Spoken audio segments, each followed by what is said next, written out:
So we were talking about alienation in the sphere of labor, which is the last form of alienation that Marx talks about.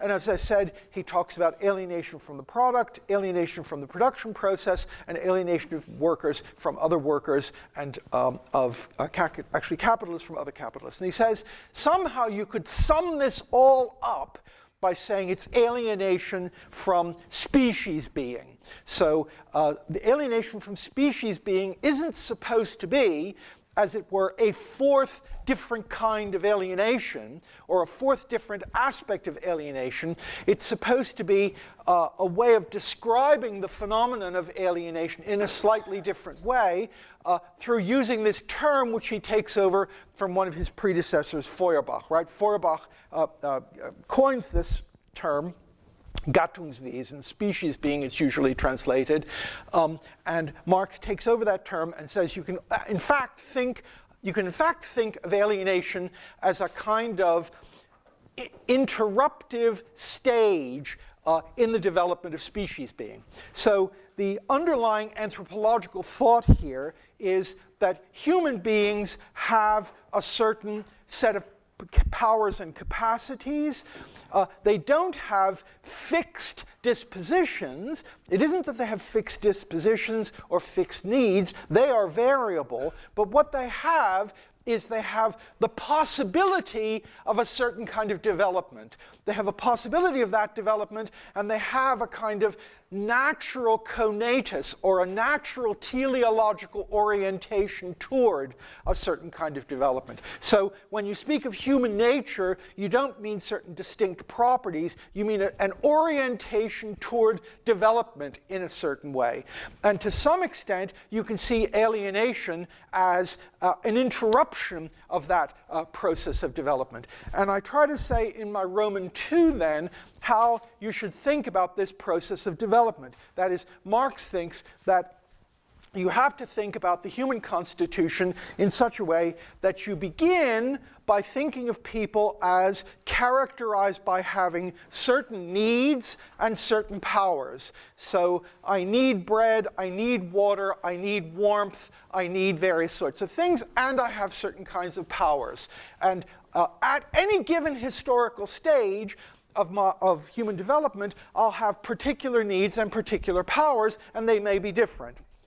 Then second, you can see that this relation between powers and needs is oriented toward action. That is, I don't just have powers and needs, I'm constantly attempting to use my powers to satisfy my needs. The two of them are in relation to each other. I have a need for water, I have a power to get to the river. I have a need for food, I have a power to scrape the ground. So the powers and the needs are somehow connected with each other, sometimes more naturally, sometimes more harmoniously, sometimes less harmoniously, but they must always be seen in relation to each other. And the central fact about them is that the powers are there to be exercised. So when I move to go to the river, I exercise my power of motion, and I exercise that power in order to satisfy my need for water. So under healthy conditions,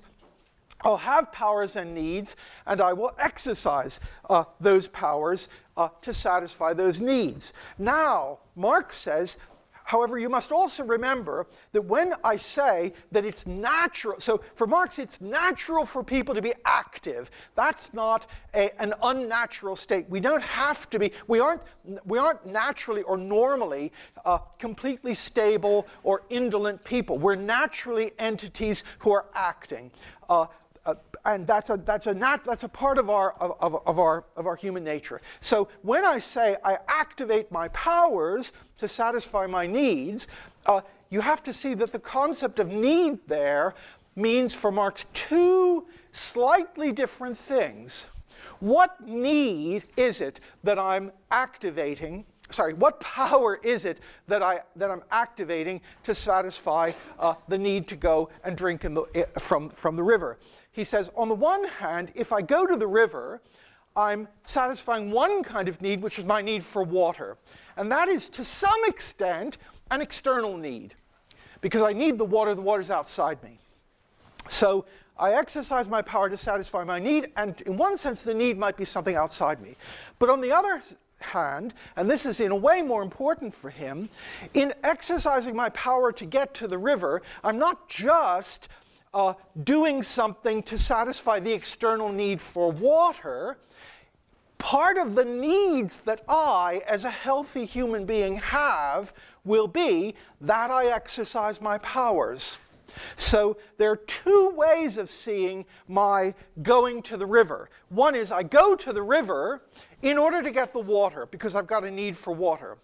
But from another point of view, I go to the river because I'm the sort of person who, if I have a power, has a natural impulse to exercise that power. To have a power for him is to have an internal impulse to exercise that power. So when I say I've got powers and capacities and needs, and I exercise the powers in order to satisfy the needs are to some extent external and to some extent internal. And that is going to be really important for him, because it's going to allow him to talk about what free labor would be like. Namely, free labor would be labor which would have the property that in the same kind of exercise of one's capacities, one was both satisfying external needs and satisfying these internal needs for the expression of one's powers. So a kind of ideal social situation would be one in which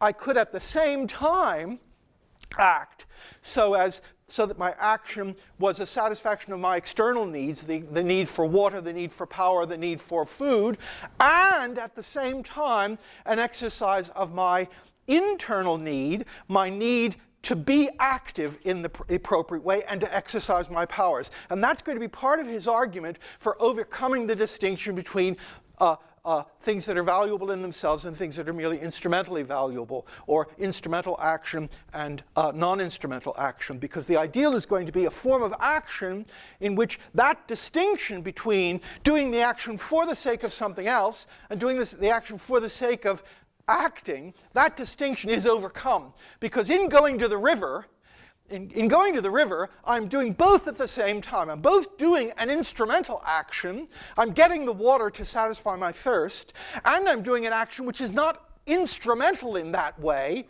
it's non-instrumental. Namely, I'm satisfying another need that I have, which is the need that I exercise the powers that I have and see the exercise of those powers as being effective. And so it's important to see that you can see the powers and needs here from two different points of view at the same time. So remember that Marx fundamentally rejects the Kantian idea that there are things that are there just for the sake of other things and things that are there for their own sake. The beginning of understanding this is the idea that that the very fact that you make that distinction means you're living in a society where something is wrong.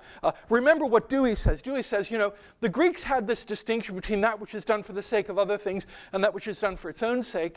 That's a reflection of the fact that Greek society was a slave society. Namely, in Greek society, you had the slaves. They acted completely for the sake of the masters, for the sake of something else. And you had the citizens. And the citizens were the people who sat around in the agora and left the actual work to the slaves and engaged in politics for its own sake. And Dewey says, but the very fact that in that society there's such a sharp distinction made between instrumental action and action for its own sake shows that in that society something's really wrong. And that idea is an idea he gets from Marx. That is, the idea that one of the basic problems with the Kantian is the very idea that there can be things that are valuable in themselves, things that are valuable merely instrumentally, and they constitute two different categories of things. So Marx says they can be different ways of analyzing. So if I go to the river and take my water, I can analyze that action if I want by emphasizing just the aspect that I need the water to keep myself alive.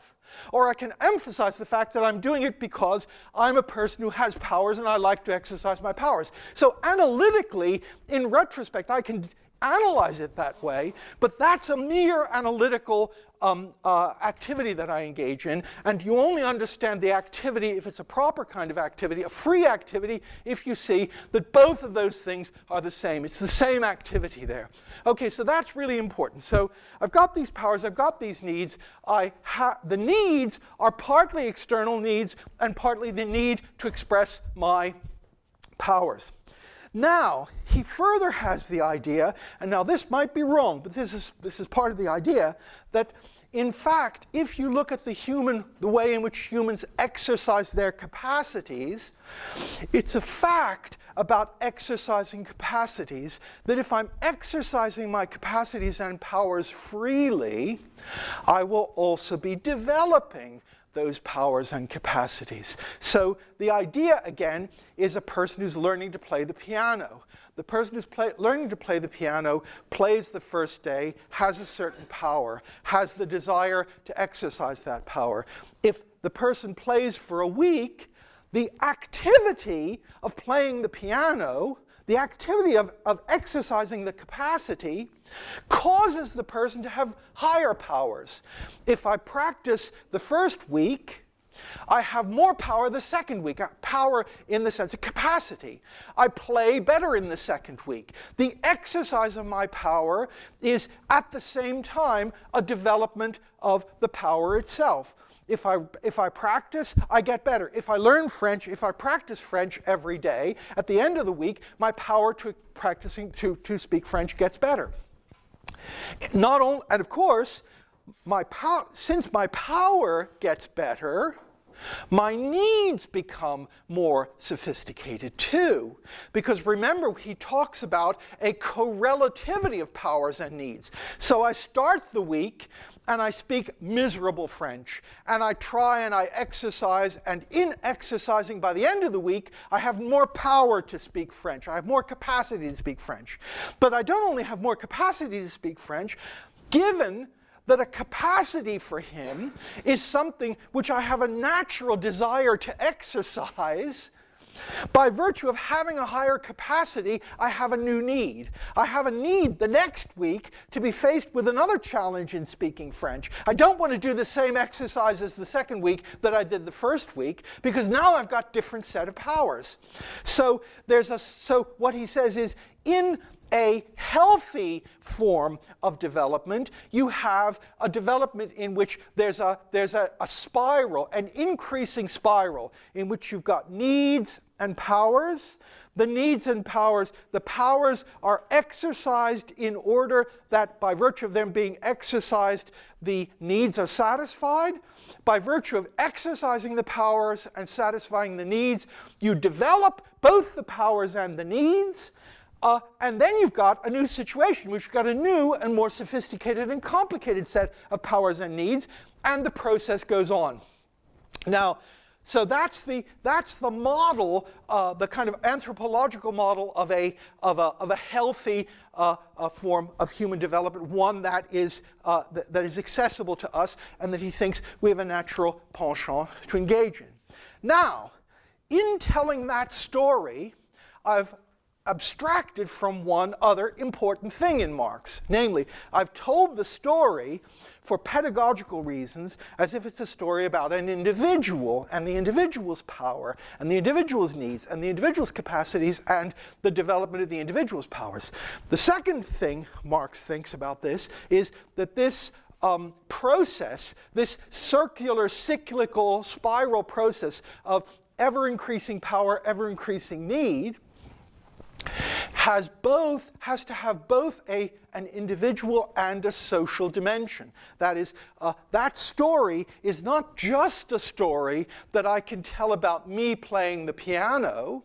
It's equally because the very needs that I started with and the very powers that I started with, although I can, for analytical purposes, think of them as individual powers, I want to learn French, I want to do this, they are actually, in some sense, also social powers. The power to speak French is not a power that I have as a kind of natural disposition of myself. The power to speak French is a social power. It's a power to communicate. It's a power that has a social dimension.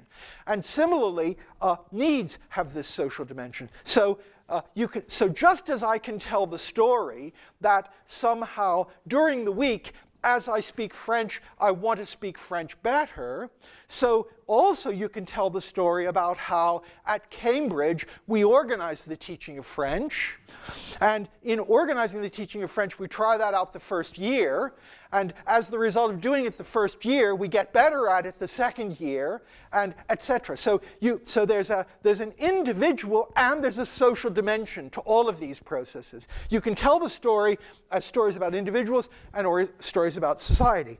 Now, and Marx also thinks, and this is part of his concept, so his conception of species being is the conception of an entity in which those individual and social powers are correlative and connected to each other. I'm a species being means I'm an entity who is not a sort of freestanding agent with the powers that I have, but an entity whose powers are inherently connected with social powers. So the ideal situation is not just a situation in which there's a spiral for me, but it's a situation in which there's a social spiral too, whereby the society exercises its powers to satisfy its needs, and by virtue of exercising those powers, it develops those powers and those needs, and you get things like that. So Engels famously says, before the development of the railroads, we didn't really need the railroads. Now, at the end of the 19th century, we need the railroads. So the idea is British society at the beginning of the 19th century has certain powers. The society as a whole can be thought of as having powers and having needs. And it activates those powers to do various things.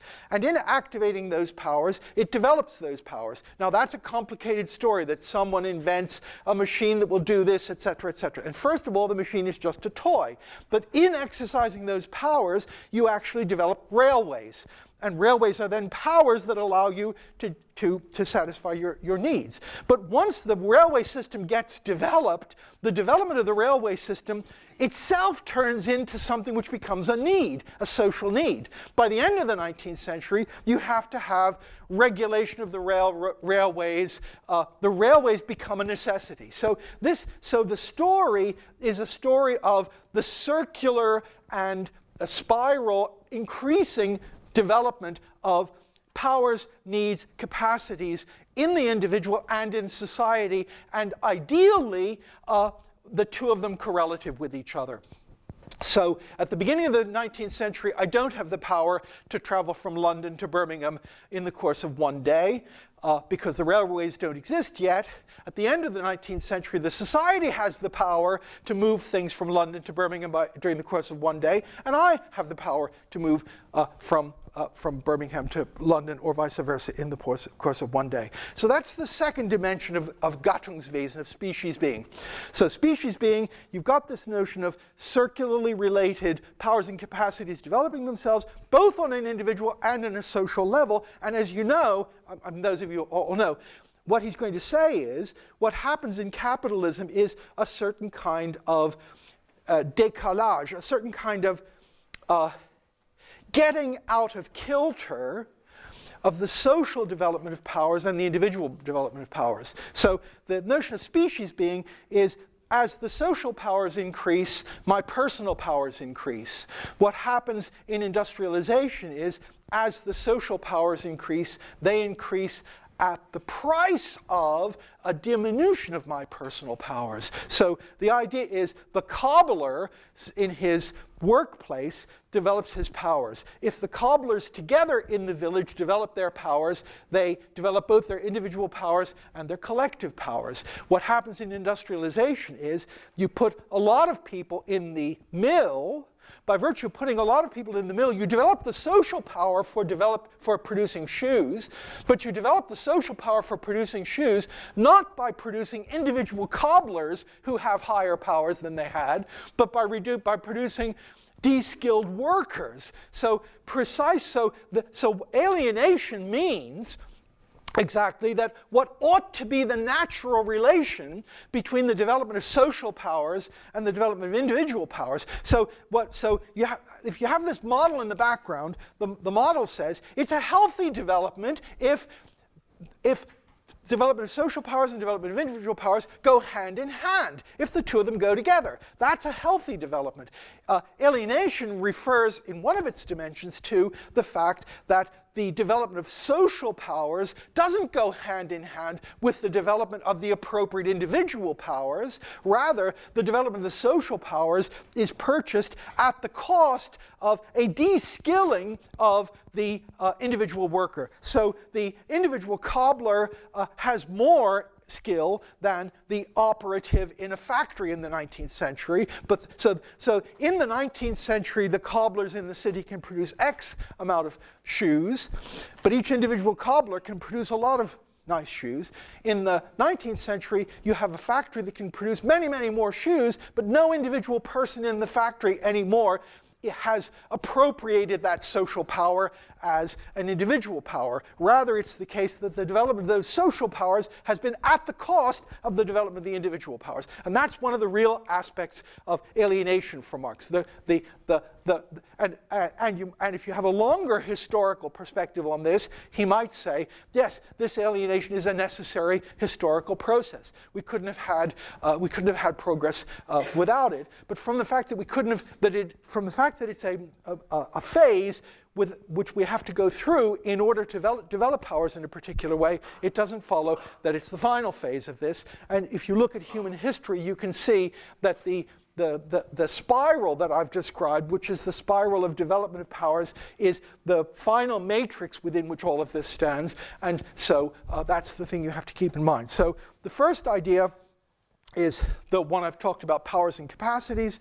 The second idea is the idea of somehow the social and individual powers. You always have to think for Marx about how social and individual powers and needs are related to each other. What's the relation between the powers of society and the powers of the individual? The needs of society and the needs of the individual. And if they get too far apart, that's a really bad thing. The third aspect of this, the third aspect of what he calls species being, is that this process is not just, as he would say, naturwüchsig. It's not just a natural as you know, the term nature is completely laden. It can either mean material nature as opposed to human nature, or it can mean natural as opposed to artificial. So be really careful making any arguments about the natural in Marx. But somehow his idea is this process that goes on can become an increasingly conscious and intentional process. That is, it's part of who we are as human beings, not just that we develop our powers and capacities, and not just that the development of our collective powers can be connected with the development of our individual powers, but it's also part of what we are as human beings, that we can see that process as an intentional process, at least at a certain level of development of our forces. It's possible for us to take control of this process, so that this process doesn't simply go on as a process in nature, but it goes on as a process which we have taken control of. So we don't just, it isn't just that you go home and practice the piano and someone else goes home and practices the violin. It's that the pianist and the violinist together get intentional control of, so you want to play the violin, so you want to play the piano, we're going to play a duet. You're going to play the piano, I'm going to play the flute. It isn't just that you go home and you practice and you get better, and I go home and I practice and I get better, and then somehow we meet, I'm walking down the street, I run into you. Rather, we can consciously get control of the process of developing these powers, because we can get together, we can discuss how we want to practice. I can tell you what sorts of things I think you need to practice. You can tell me what sorts of things I need to practice. So the development of the process itself is not just a kind of natural spiral that exists, but it's something that's potentially intentional. It's something that so that it's possible eventually for us as human beings to see this whole process as a process we have done. It's something we have done. It isn't just something that has happened. So Marx's idea is, yes, at the beginning, this whole process may take place without people being aware of it. Here we are, lying in some primitive place. I need water. I go to the well. Then the next day, you go to the well. Then we organize going to the well so that we don't just do it independently of each other. But still, that's, as it were, a dark.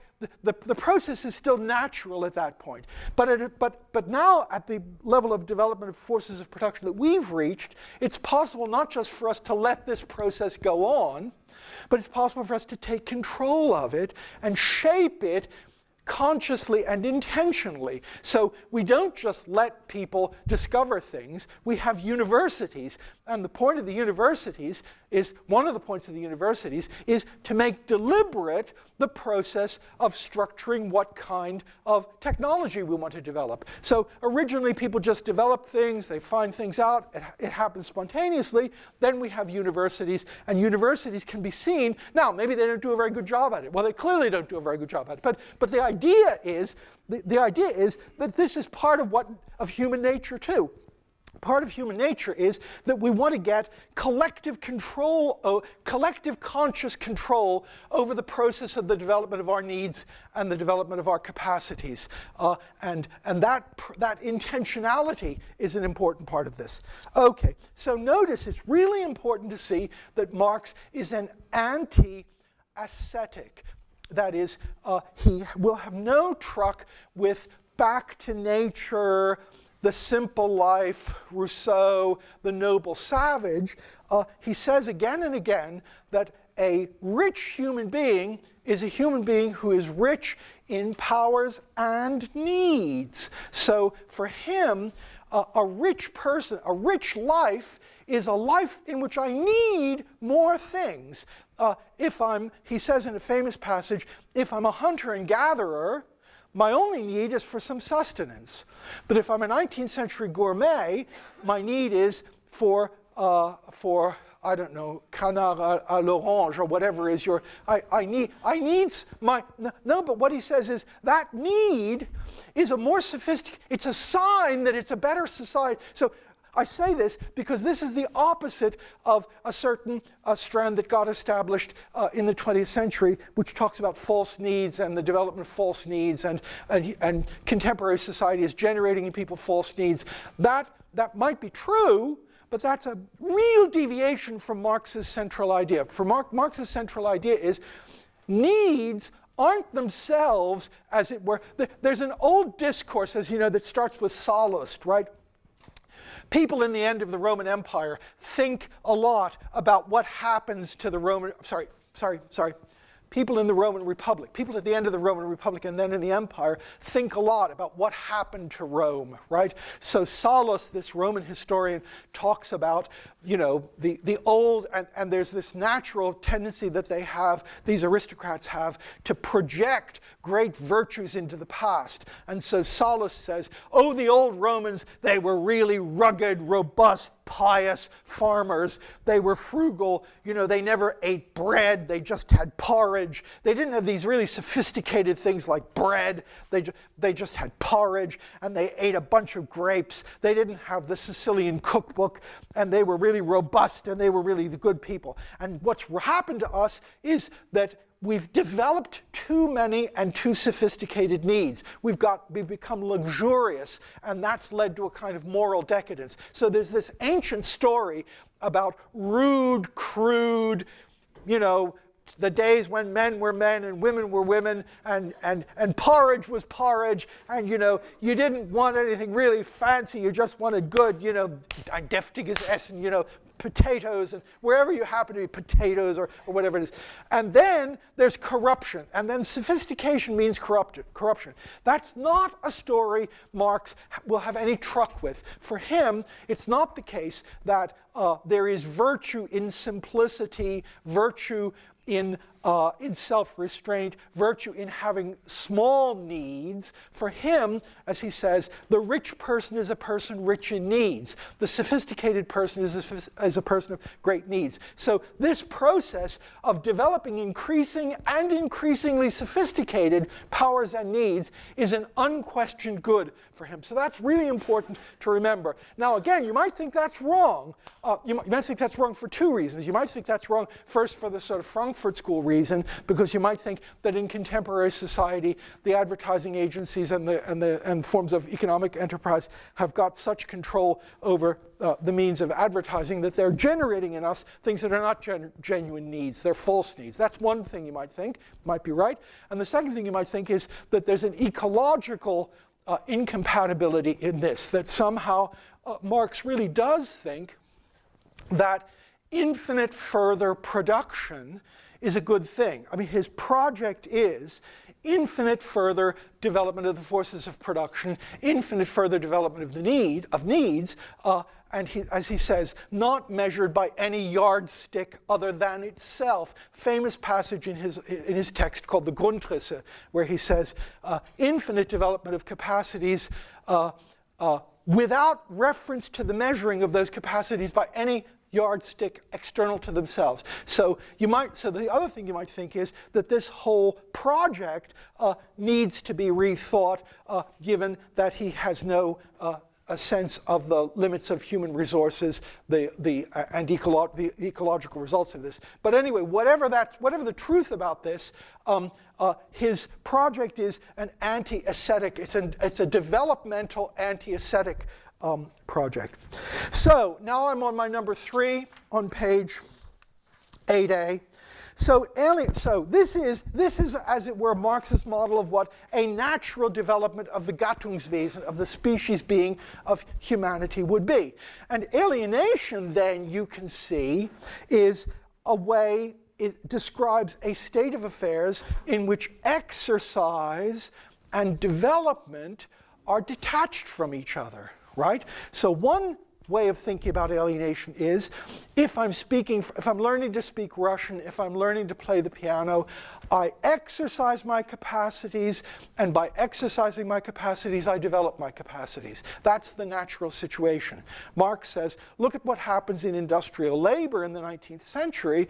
In industrial labor in the 19th century, the notion of exercising one's powers and the notion of developing one's powers are separated. They're alienated from each other, because the worker typically goes into the factory and engages in some routine process again and again and again.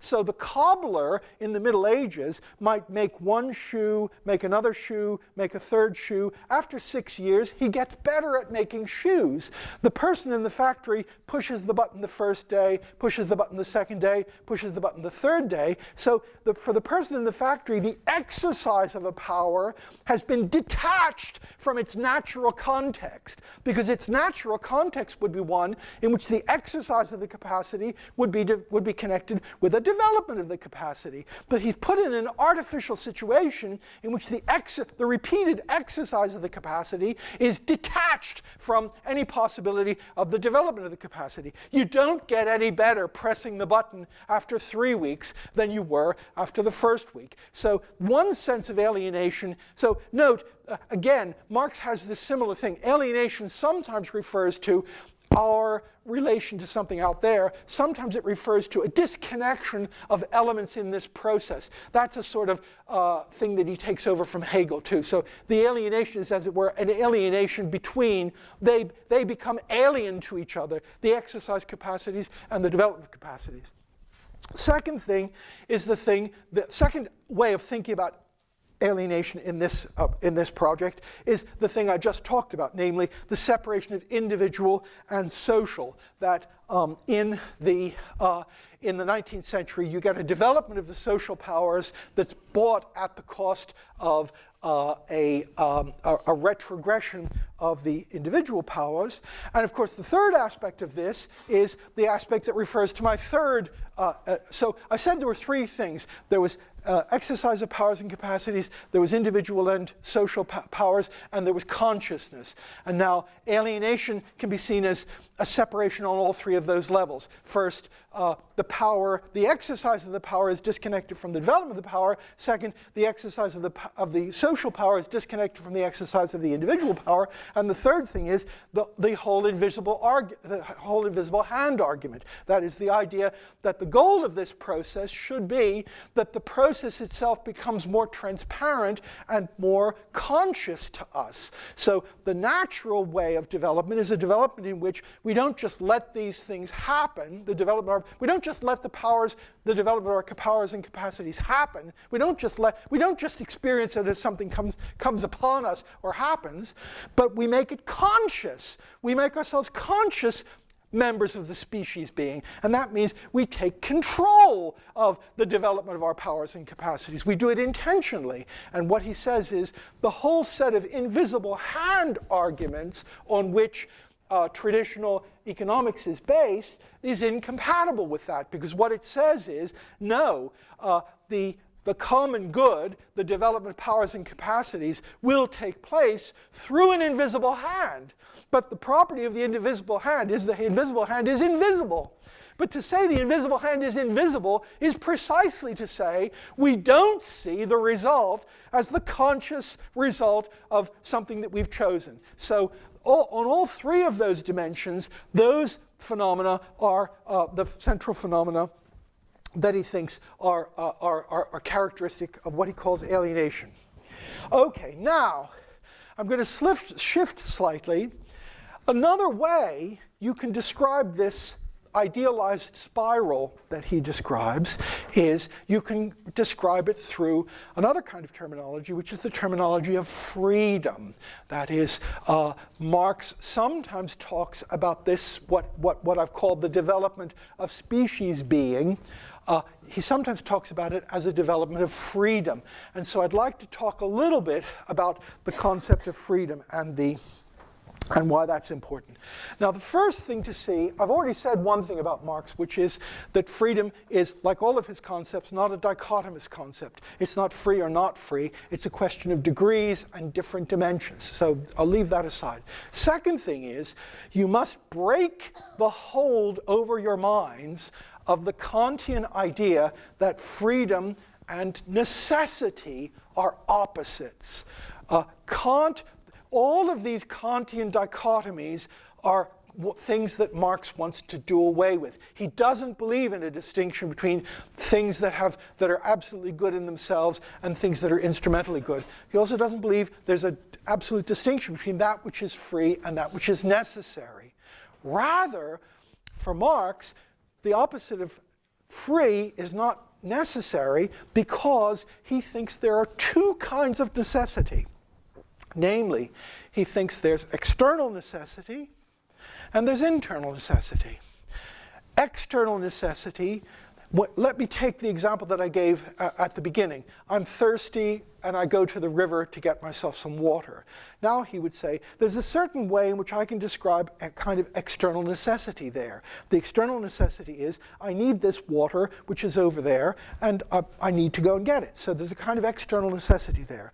And then he says, and it's true that there is a kind of tension between acting free, thinking of something as a free action, and thinking of something as an action under external necessity. That's true.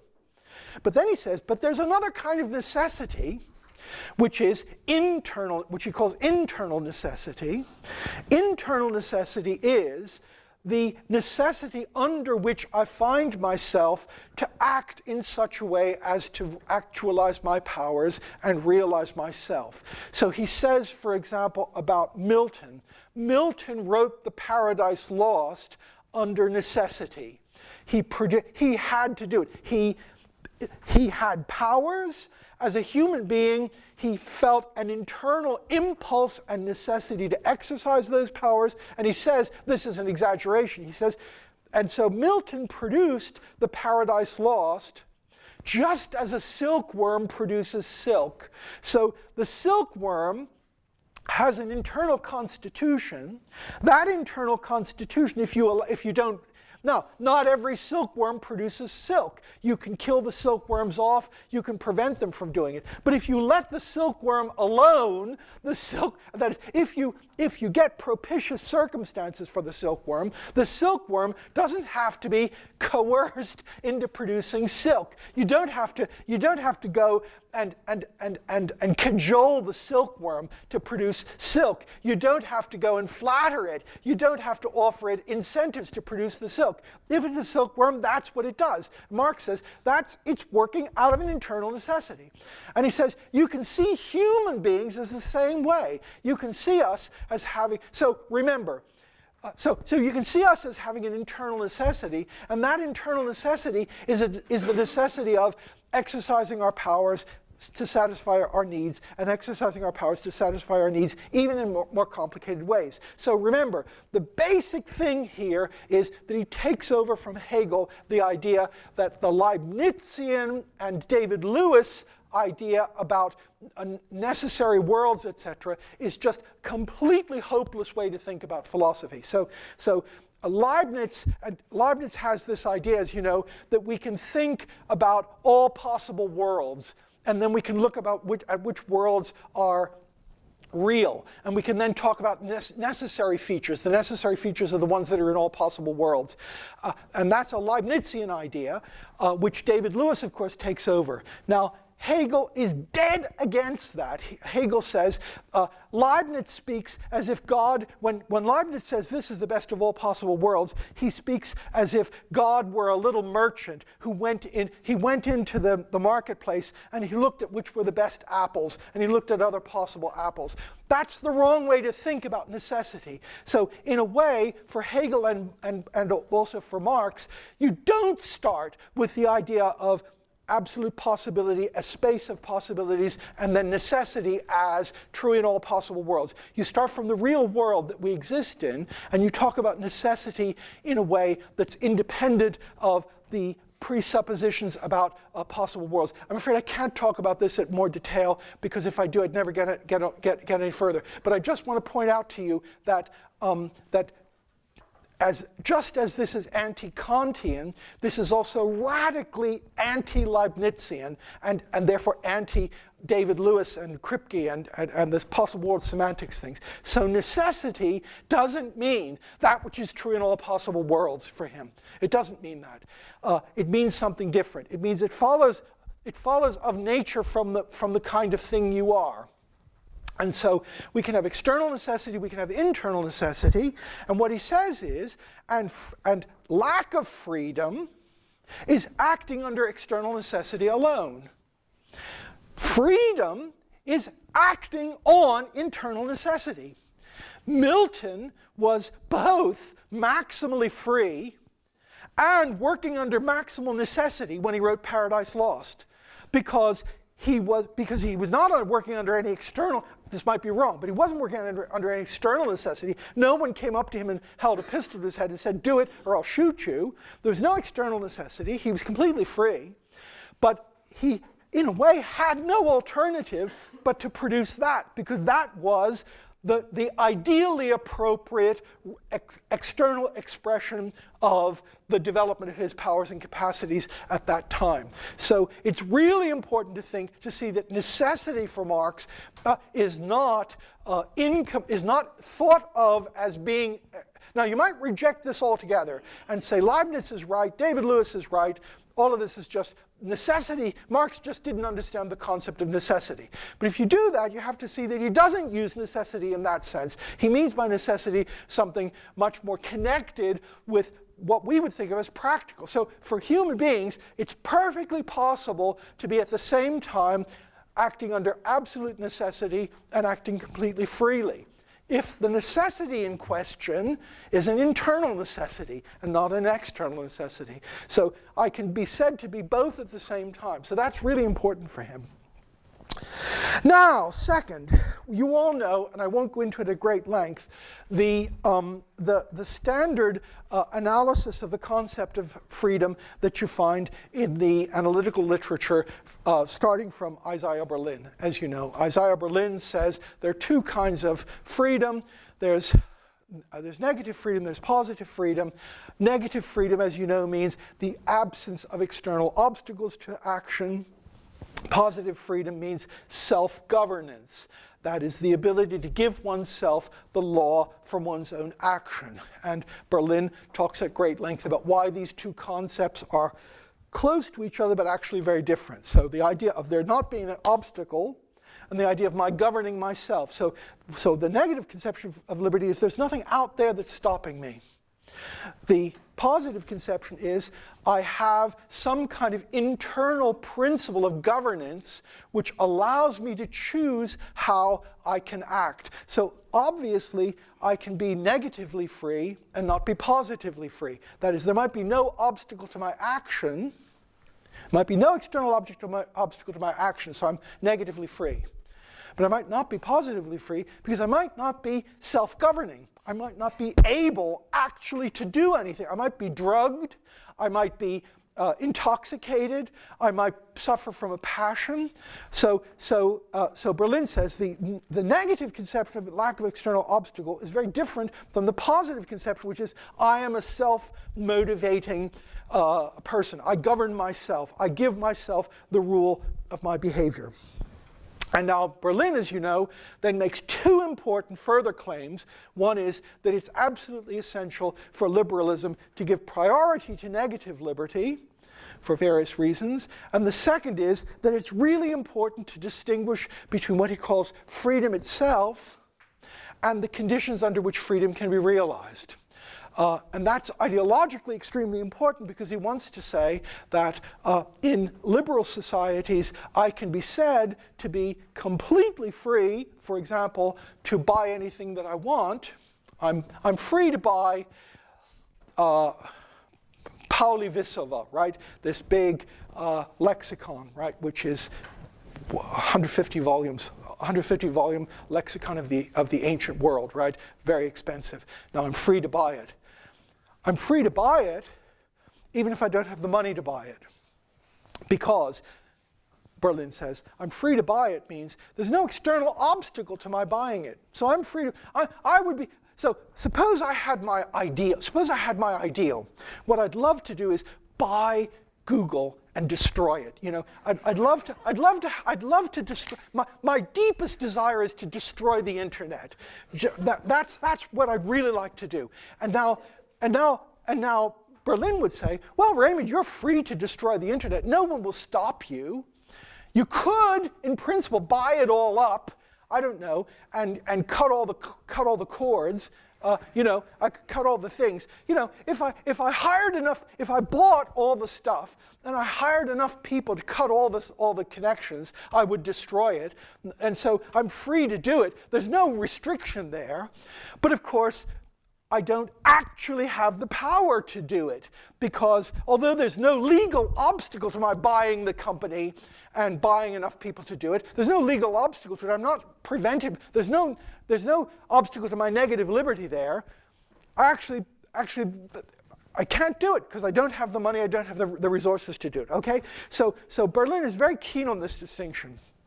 And of course he's very keen on this distinction because he's keen on saying that certain formal political freedoms are central, and even though members of certain social groups might not have the actual power to use those freedoms, that doesn't mean they're lacking in freedom, right? So everyone has a chance to become prime minister because no one is prevented from it, even though no one's going to become prime minister if they're not wealthy. So he's keen on making that distinction.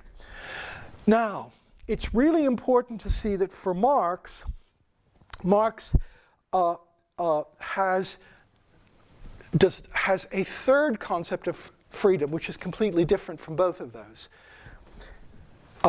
It's not negative freedom. It's not the absence of obstacles. It's not the Kantian freedom or the Stoic freedom that I am myself an agent, and qua agent, I'm capable of giving myself a rule of action.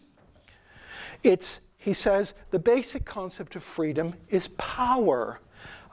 He says, even the Encyclopedia of the French Academy tells us that liberté means puissance. So to have liberty is to have the power to do something. So I'm free to do it, according to Berlin, if there's no obstacle. That's negative freedom. Or I'm free to do it if I'm an agent who's capable of deciding something about it autonomously. Positive freedom is autonomous decision. But of course, there can be no obstacle, and I can be able autonomously to decide to do something without my actually having the power of doing it. So Marx says, of course, he's not responding to Berlin because Berlin was 150 years later, but Marx preempts this by saying, no, the basic notion of being free is to have the ability to do something. That's the central thing. And if you think of that, then the distinction between, so freedom is in the jargon an exercise concept. It's a concept that refers to actual ability to have control over things. And in contrast to that, of course, Marx says there are two conceptions of freedom that are characteristic of, well, he didn't quite call it liberalism yet, but we will call it liberalism. Namely, he agrees with Berlin, it's characteristic of liberalism to emphasize negative liberty. But it's also characteristic of liberalism to emphasize another kind of freedom, which doesn't quite fit into any of these three concepts, which is the freedom of contract. You remember the way in which liberals will characteristically approach political philosophy will be to say that freedom is essentially not negative freedom, and it's also not this autonomy, and it's not power, it's consent. So for example, I am free. The wage laborer who signs the contract is free, because in signing the contract, you are expressing a certain kind of consent, and freedom means consent. So Marx says, for liberal society, there are two characteristic kinds of freedom. There's a freedom which is negative freedom, and there's the freedom which is the freedom of contract, which means the freedom of consent to something. And in contrast to those two, Marx wants to say it's not negative freedom, it's not freedom of consent, it's this notion of power. Now, of course, Marx says, if you think that, as capitalist society thinks, he says, that the he says, in capitalist society, the freedom of contract is the non plus ultra of freedom. Non plus ultra means there's nothing more beyond it. The most extreme thing they can conceive of freedom is the freedom of contract. And Marx says, but the freedom of contract, of course, is a significant kind of freedom if it's not just consent, but if it's consent under the appropriate circumstances. And the appropriate circumstances include, for example, having some alternative. So it might well be the case that I sign a contract freely, so I've consented to the contract. So the person who owns the factory might say, okay, yes, you have no control over the production process. You come and you work under my terms, but you're completely free in doing that, because you can either do it or you don't have to do it, and you've freely signed a contract. I didn't force you to sign this contract. It's free. And so Marx would say, now, in saying that, what the capitalist is saying is freedom consists in your having consented to that. And it's true, you have consented to that. But from the fact that you've consented to that, it doesn't mean you've done it freely, because you've consented to that under a situation in which you have only two choices. Either work on conditions like this or starve. Now the capitalist will say, well, no, you have another choice. You can work for someone else. So you don't have to work for me, you can work with someone else. And there Marx would say, well, if you take my system of economic, if you take my economic theory correctly, I can show you that although I can decide to work for you, or I can decide to work for you, that's not a choice, because the nature of the economic process will force your offers to be only marginally or ridiculously different from each other. So whether I sign with Mr. X or Mr. Y there might be marginal differences, but it's not really going to be a choice. So this isn't a free, so the labor contract isn't a free contract, given if it's the case, as he assumes, that the choice presented to the worker is a choice between signing under conditions like this or starving. So it might well be the case that you offer me a little bit of money. But if you've got the same productive processes, I'm not going to have any more control over my work with you than I am with you. I don't have a choice in those circumstances. So Marx is not saying that consent is unimportant, but he's saying that consent, as he says, consent is not, The capitalist, the liberal thinks consent is the non plus ultra. It's the final thing. And what he wants to say is consent is important, but it's not the final thing. There are other things that are more important, and even the notion of consent must be seen in its context. Consent to what, under what circumstances. Now, he then also has I'll just say one more thing. He has a final thing, which he says so we've had 4 concepts of freedom up to now. We've had negative freedom, we've had positive freedom, we've had Marx's notion of freedom of puissance, and then freedom as freedom of contract, consent. And now Marx says, now there is, however, this is one of his jokes, but it's one of his better jokes. Marx says, well, there is one sense in which the worker in a capitalist society is much freer than a peasant in the Middle Ages. Namely, the worker in a capitalist society is free of feudal obligations, but also free of the moral structure which allowed feudalism to have some paternal benefits for him. And most importantly, the worker is free because the worker has been freed from having control over any means of production which he could have used to maintain himself. So a peasant is not free because the peasant stands under feudal obligations. But although the peasant stands under feudal obligations, he has a traditional right to remain on his peasant farm and continue to sustain himself. The worker, Marx says, is free because on the one hand, he doesn't have to ask the Lord. So a lot of peasants have to ask their Lord about marrying, whether they marry or not. So and they have to work on the Lord's land, they have to do things. But they have some traditional rights about staying in the farm as long as they're there. So Marx says, yes, the modern worker is free. He's free of the feudal obligations, and he's free of having any property. He's free of having any access to forms of production which will allow him to survive. And that's important because, of course, if he has access to forms of production which allow him to survive, he might not have to sign the wage contract, right? So it's really important. So what's really important for Marx is the certain kind of freedom which he describes as the freedom of the proletariat, which is they have nothing to sell but their labor power. They're not peasants because peasants also have traditional rights and traditional customs which they can rely on. So that's another sense of the concept of freedom. I'll continue this next week. I'm sorry I've gone over a little bit, but I'll stop there.